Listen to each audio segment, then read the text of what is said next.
Sa ngalan ng Ama, ng Anak at ng Espiritu Santo. Amen. Sumainyo ang Panginoon. At sumainyo rin. Mga kapatid, sa unang Biyernes ng buwan ng Agosto, tayo'y muling lumalapit sa kabanal-banalan na puso ni Jesus. Sinong pinakamasayang tao? O hindi ang taong nagmamahal? Ang taong nagmamahal ay may pusong nakabukas sa iba. Sino naman ang taong malungkot? Siya ang taong hindi nagmamahal. Bakit hindi siya umiibig, hindi siya nagmamahal? Dahil sinara na niya ang kanyang puso sa iba. Bakit merong taong sarado na ang puso? Dahil nasaktan sila ng iba. Kaya tayo muli ay lumalapit sa ating Panginoon. Nagpapatulong tayo na buksan muli ang ating mga saradong puso. Nagpapaturo tayo muli kung paano tunay na magmahal. Naway sa ating pagmamahal, kahit na sa mga taong nakasakit sa atin, kahit na sa mga taong ayaw sa atin, kahit na sa mga taong umaaway sa atin. Yan ang maging daan para maranasan natin ang kapayapaan dito sa mundo at para maging mas banal ang ating pagkatao. Sa mga napakaraming beses, nananatili tayong sarado ang ating puso, sinara natin ang ating loob sa Diyos. Hilingin natin muli ang awa at pagpapatawad ng Diyos para tayo ay makitang muling karapat-dapat makatanggap sa mga banal na misteryo. Inaamin ko Sa makapangyarihang Diyos at sa inyo mga kapatid, na lubha akong nagkasala sa isip, sa salita, sa gawa, at sa aking pagkukulang, kaya'y sinasamo ko sa mahal na Birheng Maria, sa lahat ng mga anghel at banal at sa inyo mga kapatid, na ako'y panalangin sa Panginoong ating Diyos. kaawaan tayo na makapangyarihang Diyos, patawarin tayo sa ating mga kasalanan, patnubayan tayo sa buhay na walang hanggan. Amen.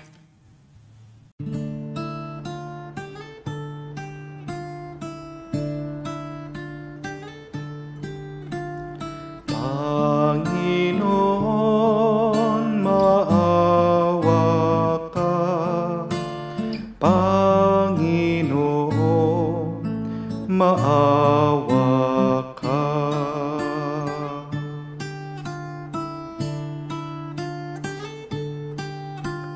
Kristo, maawa ka.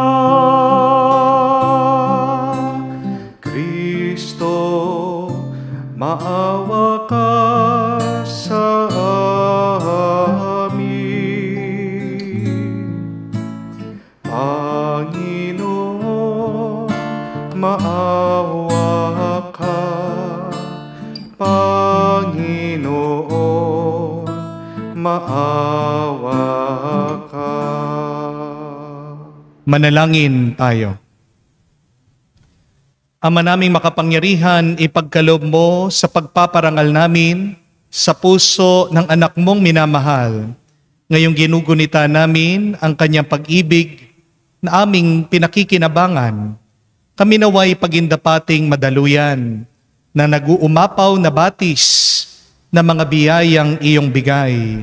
Sa pamamagitan ni Jesucristo, kasama ng Espiritu Santo magpa sa walang hanggan. Amen.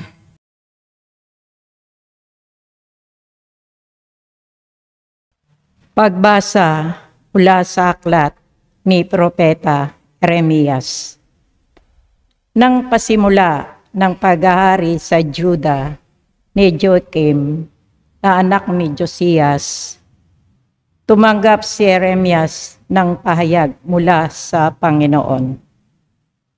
Tumayo ka sa bulwagan ng templo at magsalita sa mga naninirahan sa lahat ng lungsod ng Juda na naparoroon upang sumamba.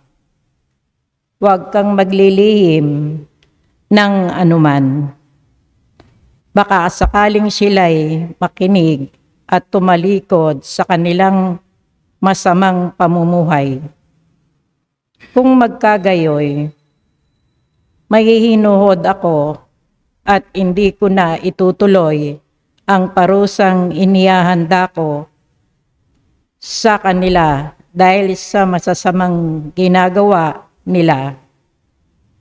Sasabihin mo sa kanila, sinabi ng Panginoon, kung hindi kayo makikinig sa akin at kung hindi ninyo susundin ang mga utos ko sa inyo at di ninyo pakikinggan ang sinasabi ng propetang isinugo ko sa inyo, ang templong ito'y itutulad ko sa silo at gagamitin ng mga bansa ang pangalan ng lungsod na ito sa panunungayaw.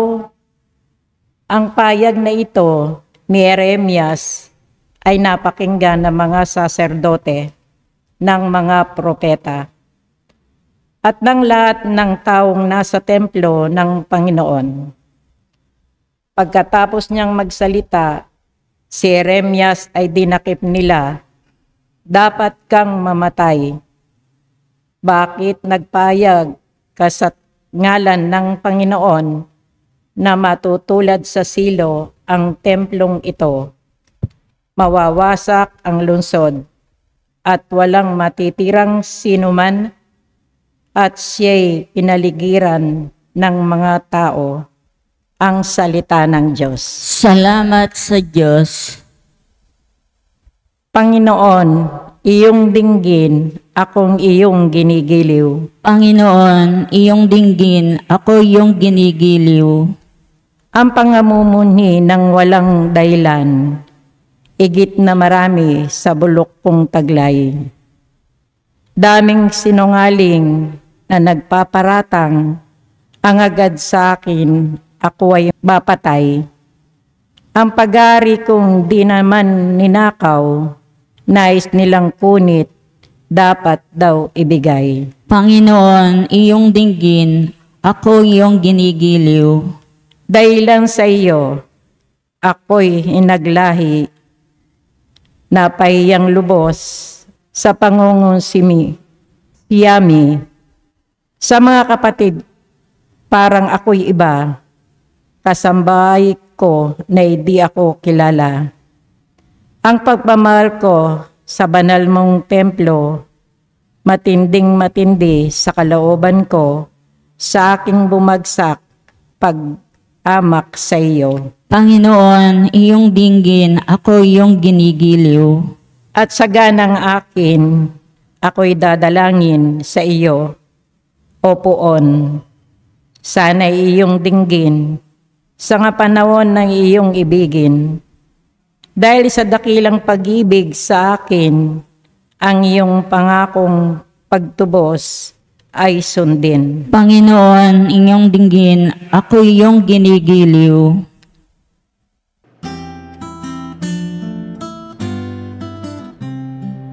Alleluia, alleluia, alleluia, alleluia, alleluia, alleluia, alleluia, alleluia, alleluia, alleluia, alleluia, alleluia. Balita sa inyo ngayon, salita ng Panginoon iiral, habang panahon. Alleluia, alleluia. Sumainyo ang Panginoon. At sumainyo rin. Ang mabuting balita ng Panginoon ayon kay San Mateo. Papuri sa iyo, Panginoon. Nung panahong yun, umuwi si Jesus sa kanyang bayan at nagturo sa kanilang sinagoga. Nagtataka ang mga nakarinig sa kanya. Sabi nila, saan kumuha ng karunungan ang taong ito? Paano siya nakagawa ng mga kababalaghan? Hindi ba ito ang anak ng karpentero? Hindi ba si Maria ang kanyang ina? At sina Santiago, Jose, Simon at Judas ang kanyang mga kapatid na lalaki? At dito nakatira ang kanyang mga kapatid na babae. Hindi ba? Saan niya natutunan ang lahat ng ito? At ayaw nilang kilalanin siya. Kaya't sinabi ni Jesus sa kanila, ang propeta'y iginagalang kahit saan, liban sa kanyang sariling bayan at sa kanyang sariling sambayanan. At dahil sa di nila pagsampalataya, hindi siya gumawa roon ng maraming kababalaghan. Mga kapatid, ang mabuting balita ng ating Panginoon. Pinupuri ka naming Panginoon Hesukristo. Magandang araw po muli sa inyong lahat. Magandang araw po, Father. My dear friends, remember this. No matter what you do, people will always criticize you. No matter what good you do, people will hate you. No matter how much you please other people, there will be people who will not like you. Amen? Tingnan niyo po, kung kumakain ka ng kumakain, anong sasabihin nila tungkol sa iyo? Matakaw ka. Kung nagpapakapayat ka naman, anong sasabihin nila tungkol sa iyo? May sakit ka. Kung pumoporma ka, anong sasabihin nila tungkol sa iyo? Mayabang ka, pasikat ka. Kung simple kang manamit, anong sasabihin nila tungkol sa iyo? Pobre ka, mahirap ka lang. Kung tahimik ka, anong sasabihin nila tungkol sa iyo? Suplado ka, suplada ka, hindi ka namamansin, serious ka masyado sa buhay. Kung palatawa ka naman, anong sasabihin nila tungkol sa iyo? Magaslaw ka, wala kang modo. Kung sinasabi mo ang saloobin mo, anong sasabihin nila tungkol sa iyo? Wala kang galang, wala kang respeto. Kung wala ka pang asawa, anong sasabihin nila tungkol sa iyo? Masyado kang pihikan, masyado kang choosy. Pag nagtagumpay ka sa buhay, sasabihin nila, lumaki na ang ulo mo. Kung nahihirapan ka, sasabihin nila, tamad ka kasi, mahina ka. Kung maganda ka o gwapo ka, sasabihin nila, nagparitoke ka. Kahit na nga po, pagpangit ka, may sasabihin pa rin ang ibang tao sa iyo na masyado ka daw pabaya sa katawan mo. Tingnan niyo po mga kapatid, ano man ang gawin natin, meron at merong masasabi na hindi maganda ang ibang tao tungkol sa atin. Meron at meron silang mapupuna tungkol sa atin. This is the painful truth. You will never be enough for other people. You will never make other people happy. Pero dahil tao lang tayo, hindi naman natin maaalis, hindi po ba, na tayo'y maapektuhan sa sinasabi nila. Dahil tao tayo, hindi natin maaalis, nasasakit at sasakit ang loob natin sa sinasabi ng iba. We cannot help it. We are just human beings. We become negative when other people are negative towards us.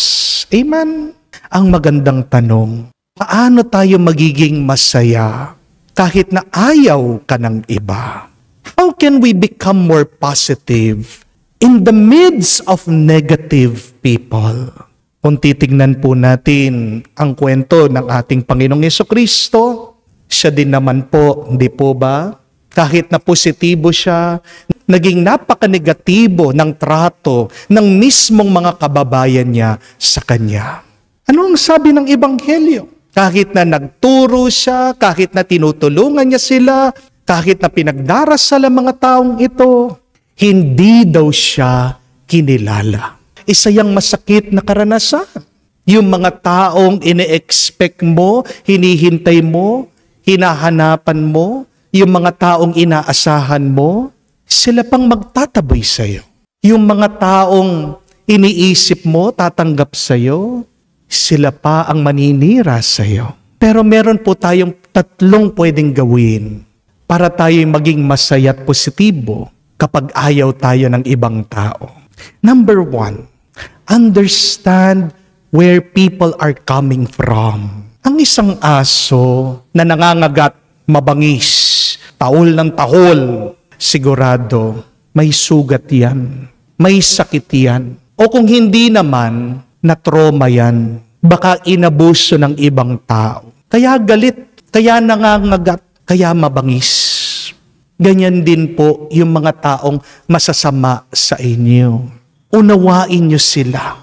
Bakit kasi nasaktan? Kasi may sakit ang kanilang puso. People who hate other people have been hurt or they hate themselves.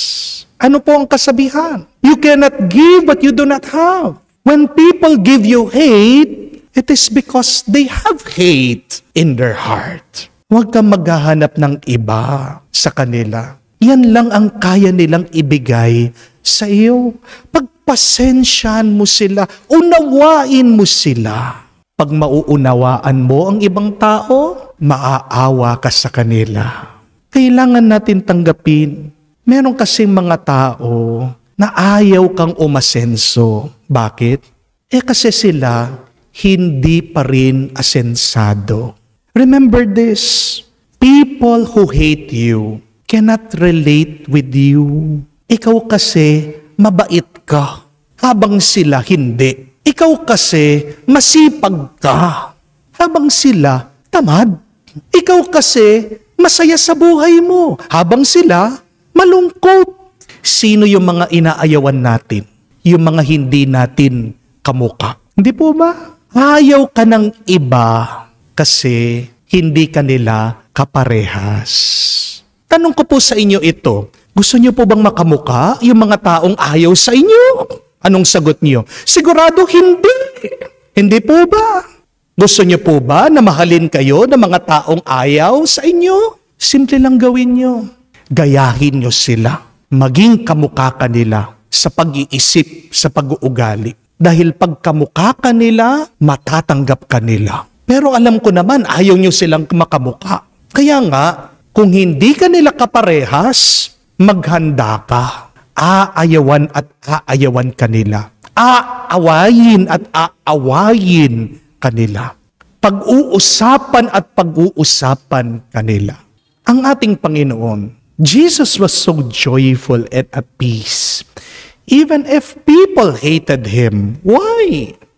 Because our Lord had an understanding heart. Marami pong mga tao, matalino Maraming alam, may isip. Pero pansinin niyo po, kung sino pa yung may isip, bakit silang madalas na galit? Dahil ang problema, puno ang isip, walang laman ang puso. Amen? Maraming tao may talino sa pag-iisip, pero walang talino ang puso. Kapag matalino ang puso mo, masaya ang puso mo. Amen? Alam niyo po ba ang pinakamalungkot na lugar sa mundo? What is the saddest and loneliest place here on earth? Ito po yung saradong puso. A closed heart is a sad and a lonely place. Kaya nga po, kung sarado ang puso ng ibang tao sa iyo, unawain niyo sila, malungkot ang mga taong yan. Amen?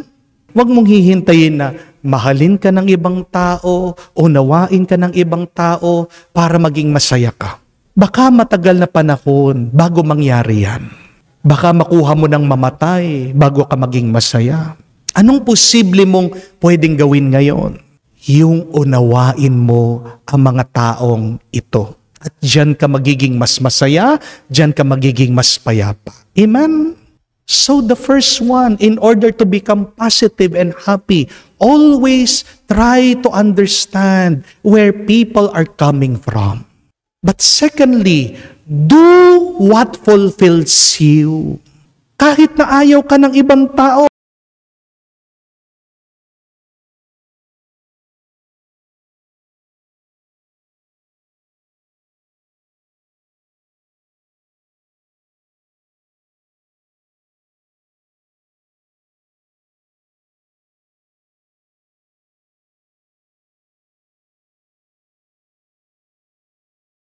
tumigil sa pagtuturo, hindi siya tumigil sa pagdadasal, hindi siya tumigil sa pagpapagaling ng mga may sakit. Nararamdaman ng Panginoon na ayaw siya. Pero hindi niya hinayaan na yung kanilang mga opinyon ay sirain yung kanyang misyon. Tandaan niyo po ito, mga kapatid. Hindi naman ibig sabihin na pag palagi kang pinag-uusapan, palagi kang tinitignan, palagi kang binabantayan ng ibang tao, nakaaway mo na ang mga taong yan. Isipin mo, fans mo sila. Di ba? Ano ang fan? Yung palaging sinusundan, yung kanilang idol. Alisin mo sa isip mo na may kaaway ka. Palitan mo ang iyong pananaw. Isipin mo, wow, ang dami kong fans. Idol talaga ako. Palagi akong pinag-uusapan. Palagi akong binabantayan. Ang tunay na hater, sila yung mga taong walang pakialam sa'yo. Kaya nga po, dapat matuwa kayo. Pag kayo yung topic ng usapan ng ibang tao, anong sasabihin mo? Ang dami mong fans club. Kung titigil ka sa ginagawa mo, hindi wala na silang pag-uusapan, hindi na sila masaya, tingnan mo yon. Nagpapasaya ka pa ng buhay ng ibang tao. Bakit ka malulungkot? Bakit ka maiinis? Bakit ka magagalit? Pinapasaya mo nga sila eh. Pag hindi mo naman ginawa yung gusto mo, sinong kawawa? Di ba ikaw din? My dear friends, you are sad maybe because you are doing things out of your own glory. Kung gusto mong maging buo, kung gusto mong mapuno ka ng tuwa at kapayapaan, do things for the glory of God. Pag ginagawa mo ang mga bagay-bagay para sa Diyos, kahit na mayroong mga taong naninira sa iyo, hindi ka papabayaan ng Diyos na mabigo. Amen? Second, do things that fulfills you. But third and last, pray always. Ang ating Panginoon, hindi po tumigil, manalangin, magdasal, kahit na ayaw siya ng ibang tao. Kahit na mainit ang dugo ng ibang tao sa Kanya, nagdasal pa rin siya. When you stop praying because people hate you, because people are negative towards you, understand this. The devil is happy. The evil one is rejoicing. The devil will do everything so that he will stop you in doing God's will. So tandaan niyo po yun. Pag tumitigil ka sa pananalangin dahil merong mga taong ayaw sa'yo, dahil silang palaging iniisip mo, sinong masaya? Ang demonyo. Dahil lang demonyo gagawin niya ang lahat para mapigilan ka na makipag-isa, makipag-ugnay sa Diyos. And sometimes the devil will also use other people to prevent you from being close to God. But the more that we are persecuted, the more that we are hated, the more that we should hold on to God. Amen? Hindi dapat maging hadlang ang ibang tao sa iyong pagdarasal, sa iyong pakikiisa sa Diyos. Gamitin mo sana yung mga kaaway mo bilang hagdanan sa iyong paglapit sa langit. And also, use these people who hate you as a firewood of your prayer. Anong panggatong ng iyong panalangin? Yung mga taong yan na kinamumuhian ka, yung mga taong yan na ayaw ka. Pag nagdarasal ka, yan sana maging topic ng iyong pananalangin. Yan ang sabihin mo sa Diyos. Isumbong mo sila sa Diyos. Sabihin mo sila sa Panginoon. At magtiwala ka pagkatapos mong magdasal, pagkakalooban ka ng lakas ng may kapal. Amen? Mga kapatid, masyado pong maiksi ang buhay natin para maging malungkot dahil merong mga ibang tao lang na ayaw sa atin. Tandaan niyo po, ilang trilyon na mga tao sa buong mundo. Hindi naman lahat ng mga taong yan kikilalanin ka. Kailangan mo maunawaan, hindi mo naman lahat mapapasaya, hindi naman lahat mamahalin ka. Pero ano ang pinakamahalaga? Yung mapasaya mo ang Diyos at yung mahalin ka ng Diyos. Amen? at pagdating sa Diyos. Di po ba, hindi mo naman kailangan magpagod. Hindi mo naman kailangan mag-effort para mahalin ka niya. Yan ang maganda pagdating sa ating Panginoon. Maging malapit ka sa Diyos. Hayaan mo na mahalin ka ng Panginoon. Sapat na yon. Kaya nga po, sa ating banal na misa, magdasal tayo. Naway bigyan tayo ng lakas ng Diyos. Gawin natin ang kanyang kagustuhan at mahalin natin ang mga taong ayaw sa atin. Diyan tayo magiging masaya, magiging positibo, magiging payapa sa gitna ng mga taong negatibo, sa gitna ng mga taong ayaw sa atin. Amen. May pananalig nating tanggapin. Siya'y bilang ang ating tagapagligtas at Panginoon. Ating sabihin, Panginoon, dinggin mo kami. Panginoon, dinggin mo kami. Ang mga pinuno ng simbahan, naway magpahayag ng salita ng Diyos nang may katapangan at may pananalig sa buhay ito. Manalangin tayo sa Panginoon. Panginoon, dinggin mo kami. Tayo naway mapalakas sa maalab at walang takot na pagpapahayag ng mensahe ng Ebanghelyo sa ating tahanan at kapitbahayan. Manalangin tayo sa Panginoon. Panginoon, dinggin mo kami. Ang mga misyonero naway maging mapagtiis at huwag manghina ang kalooban sa paghahasik ng mensahe ng Diyos sa mga lugar na hindi pa tumatanggap nito. Manalangin tayo sa Panginoon. Panginoon, dinggin mo kami. Sa katahimikan po ng ating puso, banggitin din natin sa Diyos ang ating mga personal na intensyon at pangangailangan. Diyos, Ama, sa langit nananalig kaming nananalangin sa iyo na pakinggan mo ang aming mga mithiin. Hinihiling namin ito sa pamagitan ni Kristo, aming Panginoon. Amen.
Manalangin kayo mga kapatid para ng ating mga paghahain ay kalugdan ng Diyos sa mga makapangyarihan.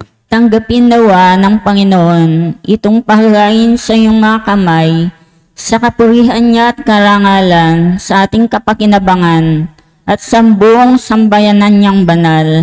Ama naming lumikha, tunghayan mo ang di malirip na pag-ibig ng anak mong pinakamamahal upang sa ipagpapatawad ng aming mga kasalanan ang inihain namin ay maging kalugod-lugod sa iyo sa mga alay sa pamagitan ni Jesucristo, kasama ng Espiritu Santo magpa sa walang hanggan. Amen. Sumayin niyo ang Panginoon. At sumainyo rin. Itaas sa Diyos sa inyong mga puso at diwa. Itinaas na namin sa Panginoon. Pasalamatan natin ang Panginoong ating Diyos. Marapat na siya ay pasalamatan. Ama naming makapangyarihan, tunay nga marapat ikaw ang aming pasalamatan sa pamagitan ni Jesucristo na aming Panginoon.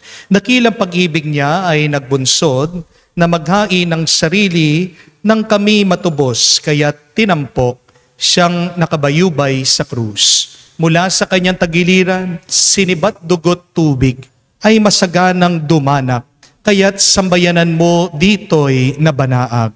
Ito'y ang sangkatauhan na akit sa puso ng iyong anak na sumasagip sa mga dumudulog sa batis ng kanyang pag-ibig. Kaya kaysa na mga anghel nagsisiawit ng papuri sa iyo, nang walang humpay sa kalangitan kami nagbubunyi sa iyong kadakilaan.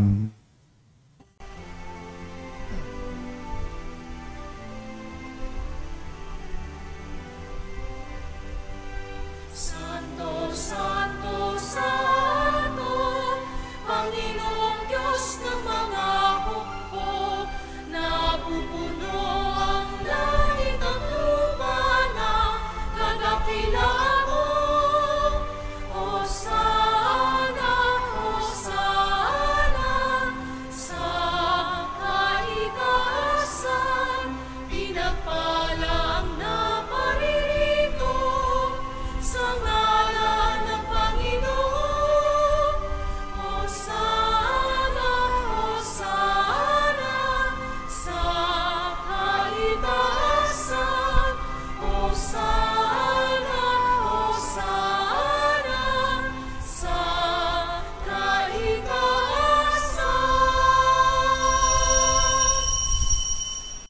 Ama naming banal, ikaw ang bukalan tanang kabanalan, kaya't sa pamagitan ng iyong Espiritu, gawin mong banal ang mga kaloob na ito, upang para sa amin maging katawan at dugo ng aming Panginoong Hesukristo. Bago niya pinagtiis ang kusang loob na maging handog, hinawakan niyang tinapay, pinasalamatan kanya. Pinaghati-hati niya iyon, inabot sa kanyang malagad at sinabi, "Tanggapin ninyong lahat ito at kanin. Ito ang aking katawan na ihahandog para sa inyo."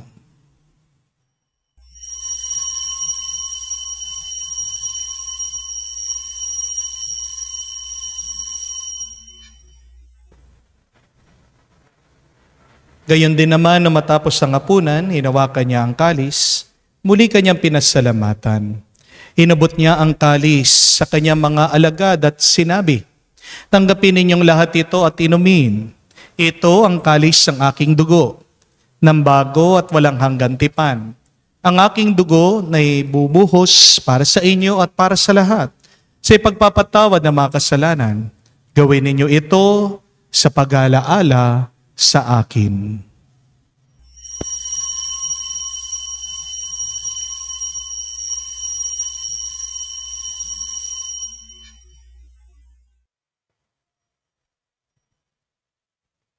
Ang misteryo ng pananampalataya. Aming ipinahayag na namatay ang iyong anak, nabuhay bilang Mesiyas at magbabalik sa wakas para mahayag sa lahat. Ama, ginagawa namin ngayon ang pag-alaala sa pagkamatay, muling pagkabuhay ng iyong anak. Kaya tinialay namin sa iyong tinapay nagbibigay buhay at ang kalis nagkakaloob ng kaligtasan. Kami nagpapasalamat dahil kami yung minarapat na tumayo sa harap mo para maglingkod sa iyo. Sinasamo namin kami magsalo-salo sa katawan at dugo ni Kristo ay mabuklod sa pagkakaisa sa pamamagitan ng Espiritu Santo. Ama, lingapin mong iyong simbahan, laganap sa buong daigdig.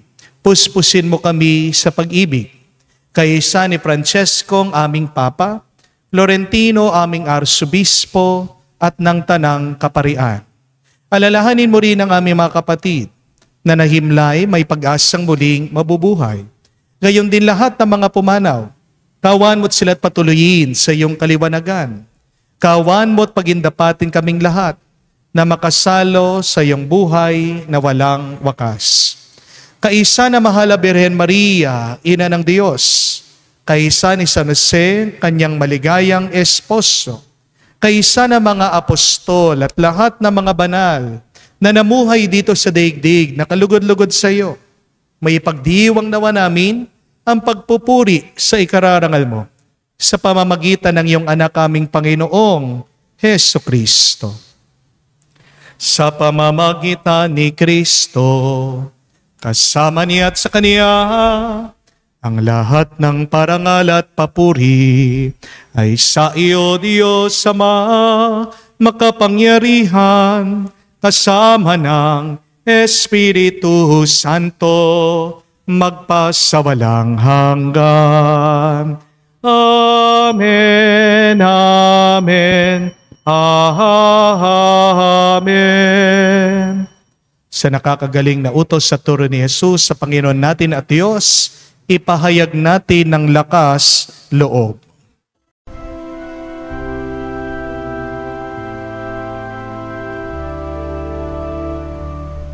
Ama namin, sumasalangit ka, sambahin ang ngalan mo, mapasa amin ang kaharian mo, sundin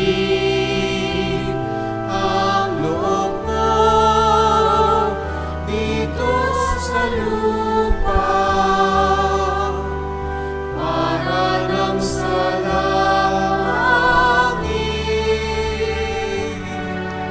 Bigyan mo kami ngayon ng aming kakanin sa araw-araw, at patawarin mo kami sa aming mga sala, para ng pagpapatawad namin sa nagkakasala sa amin. At huwag mo kaming ipahintulot sa tukso, at iadya mo kami sa lahat ng masama. Hinihiling namin kami, Adya, sa lahat na masama, pagkalooban ng kapayapaan araw-araw, iligtas sa kasalanan, ilayo sa lahat ng kapahamakan, samantalang aming pinanabikan ang dakilang araw ng pagpapahayag ng tagapagligtas naming si Heso Kristo. Sapagkat iyo ang kaharian at ang kapangyarihan at ang kapurihan magpakailanman. Amen. Panginoong Heso Kristo, sinabi mo sa mga apostol, kapayapaan ang iniiwan ko sa inyo, ang aking kapayapaan ang binibigay ko sa inyo. Tungayan mo ang aming pananampalataya, huwag ang aming pagkakasala. Pagkalooban mo kami ng kapayapaan at pagkakaisa ayon sa iyong kalooban, kasama ng Espiritu Santo, magpa sa walang hanggan. Amen. Kapayapaan ng Panginoon ay laging sumainyo. At sumainyo rin. Magbigayan po tayo ng kapayapaan sa bawat isa. Peace with you po, kapayapaan po sa inyong lahat.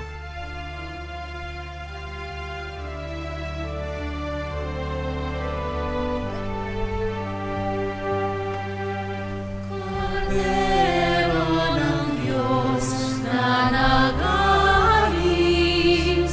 ng mga kasalanan ng sanlibutan, maawa ka sa amin.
Mga kapatid, naririto ang ating Panginoong Jesucristo, ang Kordero ng Diyos, ang nag-aalis sa makasalanan ng sanlibutan.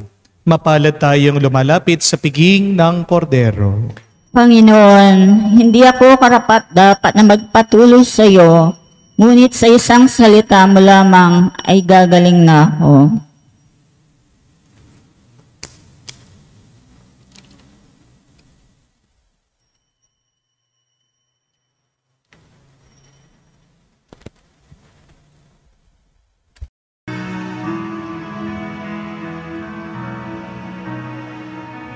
Mahal na puso ni Jesus, kami ay kukubin. Akitin ang puso namin ng grasya mo'y kambing. O Kristo'y dinggin, aming panalangin.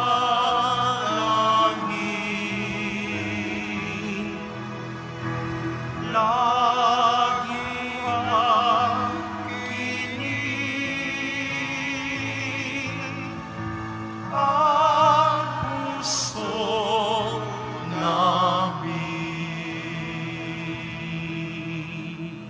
Lumuhod po tayo ngayon para sa panalangin sa kabanal-banalang puso ni Jesus.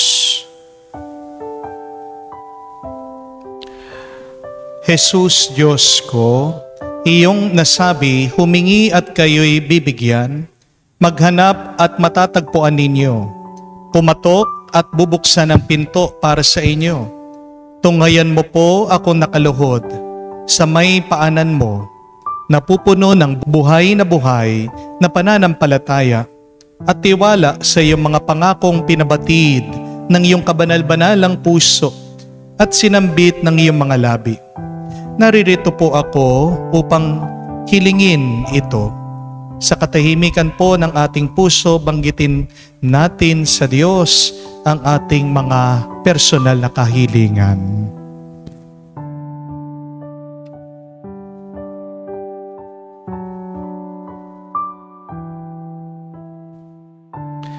Kanino pa po ako tutungo kung hindi sa iyo na ang puso ay pinagmumulan ng lahat ng grasya at kabutihan?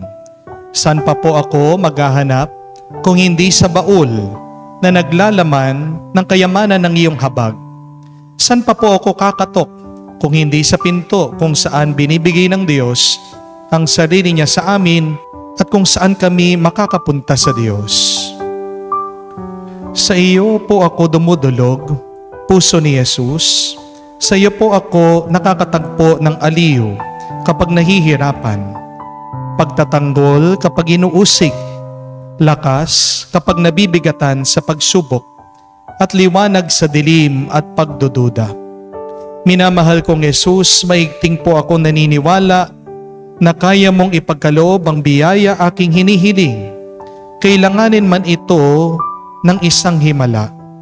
Naisin mo lang ito at matutupad ng aking panalangin. Inaamin kong ako'y hindi karapat-dapat sa iyong mga biyaya, ngunit hindi ito dahilan para panghinaan ako ng loob. Ikaw ang Diyos ng habag at hindi mo tatanggihan ang isang pusong nagsisisi. Tingnan mo nawa po ako na may habag at mabatid ng iyong puso ang aking mga kasiraan at kahinaan, ang dahilan upang pagkalooban ang aking mga panalangin.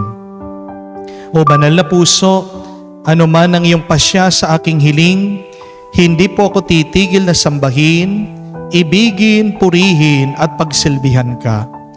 Jesus ko, kalulugod mo, nawang tanggapin ang pagsasagawa ko ng ganap na pagsang-ayon sa mga atas ng iyong kaibig-ibig na puso na aking tunay na hinahangad na matupad kasama ng iyong sannilikha magpakailanman. Kabanal-banalan na puso ni Jesus, alam kong may iisang bagay na hindi mo kayang gawin, ang mawalan ng habag sa mga nahihirapan o nababalisa. Tingnan po ninyo ako, nagmamakaawa po ako, minamahal kong Jesus, ipagkaloob mo ang grasya na aking hinihiling sa iyo sa pamamagitan ng kalininisang puso ng iyong madalamhating ina. Pinagkatiwala mo ako sa kanya bilang kanyang anak at ang kanyang mga panalangin ay makapangyarihan sa iyo. Amen. Kabanal-banalang puso ni Jesus, maawa ka sa amin. Kalininisang puso ni Maria, ipanalangin mo kami. Tumayo po tayo. Manalangin tayo. Ama namin mapagmahal, pag-alabin nawa ang pag-ibig sa aming kalooban, sa pagsasalo, sa pagmamahal mo, sa pakikinabang, at sa aming pag-akit sa iyong anak araw-araw. Matutuhan nawa naming makilala siya sa katauhan ng aming mga kapatid sa iyong sambayanan. Sa pamamagitan niya kasama ng Espiritu Santo, magpa sa walang hanggan. Amen. Habang tayo po ay nabubuhay dito sa mundo, makakaranas tayo ng mga taong ayaw sa atin. Kahit na tayo ay napaka-positibo sa buhay, makakaranas tayo ng mga taong negatibo sa kanilang pag-uugali, negatibo sa kanilang pananaw at pag-iisip. Pero, pag kayo man po ay nakalapit ngayon sa isang taong masama sa inyo, sa isang taong kinamumuhian kayo, sa isang taong ayaw kayo, hindi nyo po kailangan maging kamukha nilang negatibo. Lumapit tayo sa Diyos, ang ating liwanag, ang ating tuwa, ang ating buhay. Ang Diyos na positibo, ang Diyos ng kabutihan. Para ang ating mga trabaho ay magkaroon din ng mabuting bunga. Kapag merong taong ayaw sa'yo, 3 bagay ang pwede nating gawin. Una, ang unawain sila. Pangalawa, ang gawin ang bagay na makakapagpasaya sa atin at makakapagpasaya sa Diyos.